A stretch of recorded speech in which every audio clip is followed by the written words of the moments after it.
where does that come from? The ability to hear from a lot of your mentors that moving to Korea in this instance maybe isn't the right thing for you, but you overcoming that and doing it anyway. It's a great question. I mean, I think I've always talked a lot. I've always had mentors. They've been extremely important to me, even before I joined McKinsey. I mean, I just like talking to people and getting advice. So I was used to that, and I was used to the fact that you don't, just because you get advice, you don't have to listen to it. And there are probably two things that made me more courageous, if you will, or comfortable with risk, which is one, you know, again, what this one mentor, Sanyena, told me that you know, there's a sixth muscle that we all have, or sense, and that's instinct. And we don't play it up enough or do it, but it's actually a very important piece of our arsenal, our thinking arsenal, if you will. It's how you feel about what's your visceral reaction to something. I remember he would literally try and train me on this. He would, you know, had a big issue. He was working with a client. And he goes, "I don't want you doing an analysis. I want you to go away and think about this and come back with what you're feeling about this." And I said, is this some Asian, Chinese, what the heck, confusion? What the hell is this? Because it doesn't. I don't think our clients are going to like that if we come and say my feeling on this issue. He goes, "No, that's, you don't get it.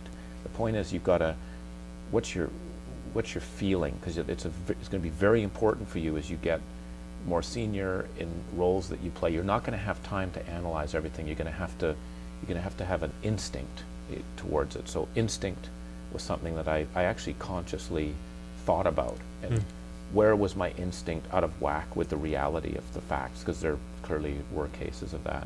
So that was one part of it. The second one was actually failure.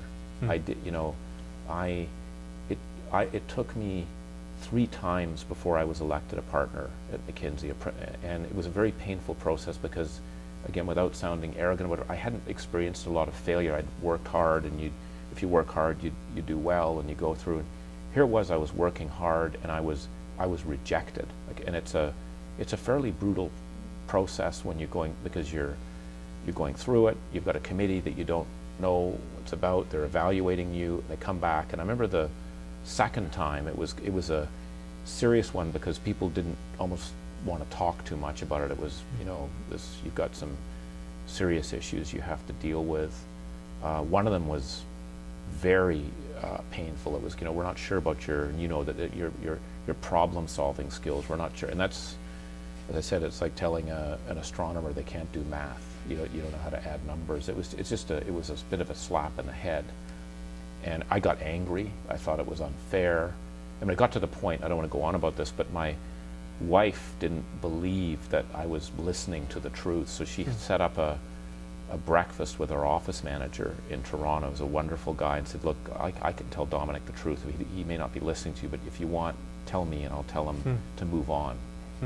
But that whole experience of, frankly, of failure and being embarrassed, being frustrated, not sort of saying, some things are out of your control. I can't control everything. If I do, sometimes there's luck, or I like to think of it as there was luck and how. But that whole boiling pot, if I could call it that, of failing was actually, in retrospect, a very good thing to do, because at the end of the day, it just gave me a strength of saying, you know what, I'm not going to define myself by someone else's standards of where it is, or by what other people think. That was the biggest part. And I marry that up with instinct, because then it said, what do I want to accomplish in my life, in the world? And that's what I should focus on. And there's going to be times where it works in the institution I'm at, and there's going to be times that it doesn't, but I'm going to be comfortable with that. I think that just gives you more, as a friend of mine said, you have the courage of a dead man. You know, I'm going to go for it. And I think, in a strange way, when you have that feeling of you're going to do it no matter what, people actually get, and I don't do it for this, people get excited by that because they know you're going to go, you're doing it, you're going to go for it. You're not playing games, you're not trying to do this because then that person will, like, you're just going to do it. And so that, I think, that's sort of how I feel about things that I'm doing. It's just, I really have tried to develop the instinct, obviously talk to a lot of people to get different views, and then I have sort of an inner sense of what I want to try and accomplish. Not necessarily all laid out, but I want to distort the earth in a positive way, in some way. What's the right way to do that? And then a number of luminaries who we've spoken to across the board, one of the largest themes is one around failure, and how every single one of them has a story around failure, and how it strengthened them and led them to the path that they're currently on. It's, for a number of folks out there listening to that, it's one thing, I think, to hear it and understand it. It's another thing to internalize it and understand how they too can gain more comfort with the idea of failure.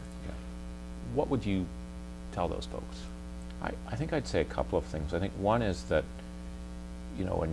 it's very important to remind yourself of who you are and your background. And I think there are many, many successful people out there. They tend to be self-critical and nervous about how they're perceived and where they are. And I think they got to almost step back, they say, or be on the balcony and look at yourself and say, this is a very accomplished person you're gonna do well. Who knows where it's gonna be or how it is, but just know that. And so I think there's a sense of stepping out of yourself and looking at yourself and not redefining your success or failure on an everyday step. I think that's an important part. The second thing I would just say, and it's a trait or characteristic, if you call it, that I look at, which is perseverance. I believe one of the strongest characteristics of leaders, because I've tried to study leaders a lot, and I get the chance to work with a lot of leaders who I learn from. That's been extremely helpful, learning from people. As you said, they've all had failures, but what's worked is they have an inner drive. And I don't think you're born with it. I think you persevere. One of my heroes specifically is Reinhold Messner, right? The mountain climber, the guy who did Everest without oxygen, and he talked about this perseverance. And without boring you for too long, just an anecdote. He was going to climb some unclimbed path on Everest solo without oxygen, and he was with his girlfriend the night before. They say goodbye. It's sort of 4 o'clock in the morning. He's off on the hike, and about 4 hours in, he falls into a crevice, and he landed on his back, and the force was so significant it broke the lights he had with him. So he's in the dark. He could see it up there, and he basically said, no one's going to look for him. He's 4 hours in solo. They're going to wait probably a week before someone's even looking. His girlfriend's is actually had to climb back down. So he said, I'm finished if I don't figure my way out of here. And he's in the dark. And the thing I remember vividly from that story is he said, I made a promise to God that if I get out of this, I will never climb again. Climbing is his thing. He said, I will not do it. This is ridiculous. I'm too old for this, and so forth. And somehow he managed to find his way out. He struggled in the dark, and he all of a sudden popped out of walked basically up the ledge on a crevice, out into the daylight. And he said, with all this, the mental side was, I'm done, I'm giving up. His body, he said, just started climbing. He just started marching up the mountain, and he went with it. And to me, that's just a story of you get slapped down. Someone says you're an idiot. You fail, and you get back up, wipe off the dust, and go. And you don't think we're born with that? I don't know. It's a tough question. It's a tough question. It's a very tough question. I don't know I like to think we're not. I like to think that people can learn a lot about leadership. Even with my children, I look and say, what will keep them going, or are they? I just don't. You don't know, right? But however it's there, however it comes to be, I think it's an extremely important part of it. Because I think a lot of people I have noticed do fail and they stop, they stall, they get sidetracked, they get all caught up in what's happening, and I think that's debilitating, because failure happens to everyone. It cannot not happen to anyone. I don't buy it.